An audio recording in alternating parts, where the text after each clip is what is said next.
বিসমিল্লাহির রহমানির রহিম। আমি একটা ওয়াজ করব।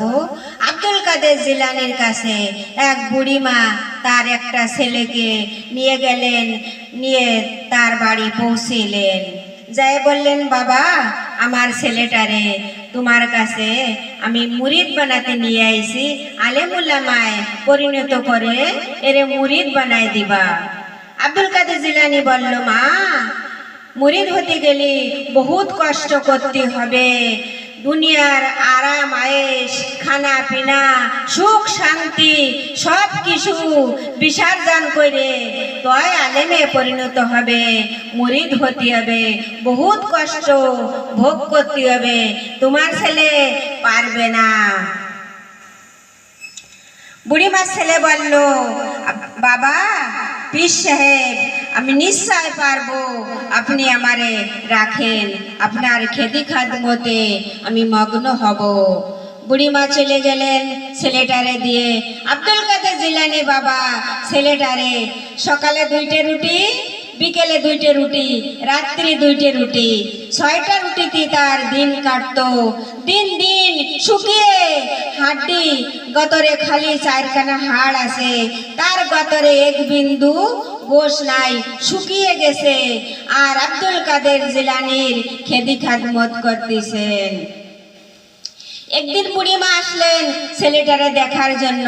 আইসে দেখে আব্দুল কাদের জিলানী খানা খাচ্ছে, পাটিতে গোশের তরকারি, গোশের ঝোল আর রুটি খাচ্ছে আব্দুল কাদের জিলানী।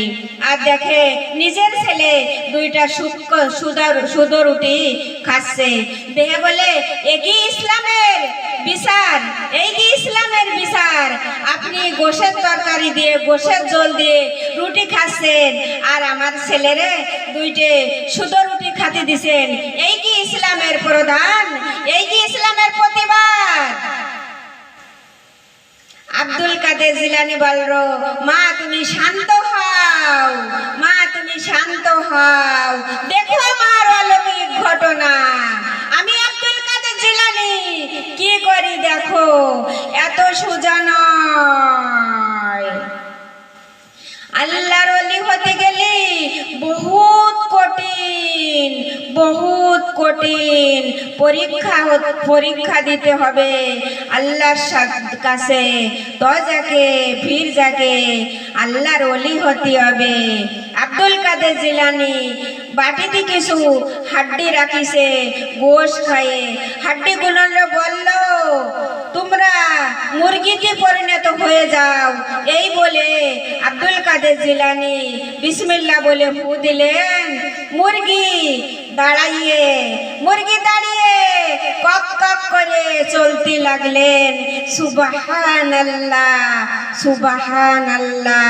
আমরা যখন সুবহানাল্লাহ পড়ি, জান্নাতের ভিতরে একটা গাছ হয়, জান্নাতের ভিতরে এখন গাছ হয়, বাতাসে যখন পাতা ঝরে ওই রকম ওই সুবহানাল্লাহ বললি ওই গাছের পাতা ঝড় ঝড় করে ঝরতি তালে থাকে।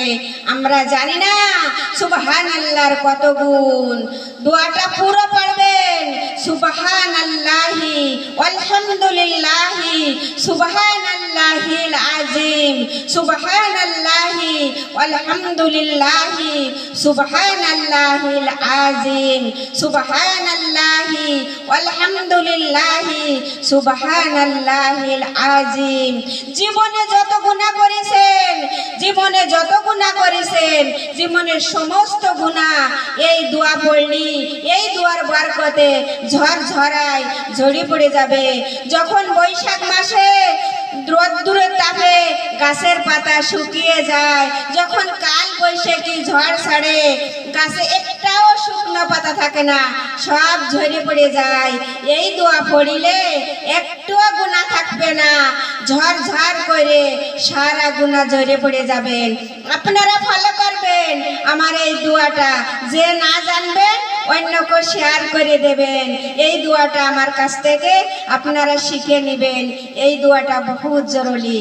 সুবহানাল্লাহ। আপনারা বারবার এই দোয়াটা দিনবার পড়তে থাকবেন। হাতে করবেন, হাতের কাজ, আর মুখে পড়বেন মুখের কাজ। বারবার এই দোয়া পড়তে তাহলে থাকবেন। আমার দর্শক বন্ধু এই দোয়া পড়বেন, জীবনের যত গুনাহ আছে সমস্ত গুনাহ ঝরে পড়ে যাবে। যখনই আব্দুল কাদের জিলানী বললেন মুরগি তুমি খাড়া হয়ে যাও, মুরগি কক কক করে মুরগি দৌড়া চলে গেলেন। এই দেখিয়া বুড়ি মা আর কিছু বলল না, আরো বললেন বাবা আমার অন্যায় হয়ে গেছে, বাবা আমারে মাফ করে দাও, আমার ছেলেকে আপনার কাছে দিলাম, আপনি মরিদ বানায় দেবেন, আমি যাই বাবা, আমার বাড়ি যাই। এই বলে চলে গেলেন। বুড়ির ছেলে সব লোকের কাছে বলা বলি করে, আজুবাজুতে আশেপাশে বলা বলি করে, দেখো আমি কতদিন হয়ে গেলাম আইসি আব্দুল কাদের জিলানী বাবা পীরের কাছে মুরিদ হইতি, বাবা আমাকে মুরিদ বানাকে দেয় না, বাবার আমি কত খেদি খাদমত করি। আব্দুল কাদের জিলানী এই কথা শুনে আল্লাহর ওলি পীর মনে মনে গুসা হয়। গুসা হলেন না, আল্লাহ রাগী হয়ে যাবেন, উনি মনে মনে গুসা করলেন না। একদিন মনে মনে ভাবলেন, বলল যাও বাবা তুমি একটু কোথা থেকে ঘুরে আসো। উনি একদিন ঘুরতে চলে গেল। ঘুরতে যাওয়ার পরে আব্দুল কাদের জিলানী বলে বাবা তুমি তো ঘুরতে যাচ্ছ, আমার জন্য আসার পথে কোনোটা জিনিস নিয়ে আইসো বাবা, তোমার পছন্দ যে জিনিসটা আমার জন্য নিয়ে আসবা বাবা, তুমি তো আমার হাতে মুরিদ হবা, তা আমারে কোনোটা জিনিস উপহার দিবা না? বান্দা বলে হ্যাঁ, আল্লাহর বান্দা বলে হ্যাঁ, আপনাকে আমি উপহার দেব, উপযুক্ত উপহার দেব, আপনি আমাকে মুরিদ বানায় দেবেন আর আলেমে পরিণত করে দেবেন। সুবহানাল্লাহ। এ কথা বলিয়া ও ঘুরতে চলে গেলেন। সারা দিন চলে যায় ঘুরতে ঘুরতে, আর কিছু আনার মতন কিছু আর পায় না, ঘুরে খুঁজে যে আব্দুল কাদের জিলানীর লাগে কি নিয়ে আসবে। কি দিন চলে যায়, সন্ধ্যা লেগে যায়, কিছু পায় না। দেখে কি সন্ধ্যাকালে দেখে কি একটি কুকুরের বাচ্চা রাস্তার পরে দাঁড়িয়ে আছে, বলে এইটাই আমার পীরের জন্য নিয়ে যাব। কুকুরি বাচ্চাটারে কোলে করে নিয়ে বাড়ির দিকে রওনা হলেন। কিছু দূর আসার পর কুকুরের বাচ্চার জুবান খুলে গেল। সুবহানাল্লাহ। কুকুরের বাচ্চা বলে এ বেয়াকুব, আমারে কেন নিয়ে যাচ্ছিস আব্দুল কাদের জিলানীর দ্বারে? তুই না আলেমুল উলামা হবি, তুই না পীরের হাতে মুরিদ হবি, আমারে কেন নিয়ে যাচ্ছিস? আমার তো জাতের ব্যবসা, রাস্তাঘাটে থাকি আর সবাইকে দৌড়ে এসে কামড়াই ধরি। আমার দাদা করে গেছে, আমার দাদি করে গেছে, আমার বাপ করে গেছে, আমার মা করে গেছে, আমিও বড় গে সবাই এইভাবে দৌড়ে যে খপ করে কামড় দিয়ে দেবো, আমার জাতের ব্যবসা। আব্দুল কাদের জিলানী যদি আমারে বলে তুমি কেন, তোমরা কেন সবাইকে কামড় দাও, সবাইকে কাটো, আমার কোনো জবাব আছে? আমার কোনো জবাব নাই। আল্লাহ আমাকে দুনিয়া ফাটাইছে এইভাবে সৃষ্টি করে, আমারে কেন নিয়ে যাই বেয়াকুব, আমারে তুই নিস না। আব্দুল কাদের জিলানীর দ্বারে আমি বড় লজ্জিত হব। এই কথা শুনিয়া ও কুকুরের বাচ্চারে ছাড়িয়ে দিলেন। কুকুরের বাচ্চা আপনার জায়গায় চলে গেলেন। বলে হায় রে, আব্দুল কাদের জিলানী আমাকে নিজে মনে হতে বলেছে আমার জন্য কোনোটা জিনিস নিয়ে আসো, আমি তো কিছুই পাইলাম না, আমি কি নিয়ে যাব? খানিক সময় পর ঘুরতে ঘুরতে উনার টয়লেট এসে গেছে। উনি টয়লেট করেছে, দেখে রাস্তার পরে একটা নারকেলের আশা, নারকেলের আশা আছে না, নারকেল খেয়ে সবাই ফেলে দেয়, সেই আশা, সে আশায় উনি টয়লেট করেছে। সেই টয়লেট করে বেয়াকুব আব্দুল কাদের জিলানীর দ্বারে নিয়ে আসতেছে। খানিক সময় পরে টয়লেটে কথা বলতেছে। সুবহানাল্লাহ। এ বেয়াকুব, আমারও কেন নিয়ে যাচ্ছিস? আমি না 5 স্টার হোটেলের খানা ছিলাম, কুরমা ছিলাম, পোলাও ছিলাম, মাছ পটলের ডুরমা ছিলাম, আমি না বড় বড় খানা ছিলাম, সবাই আমাকে খাইছে। সুরমা ছিলাম, বড় বড় ঘিরান ছিলাম, আমার ঘিরান নিয়ে নে সবাই আমাকে সুস্বাদু খানা বলে খাইছে।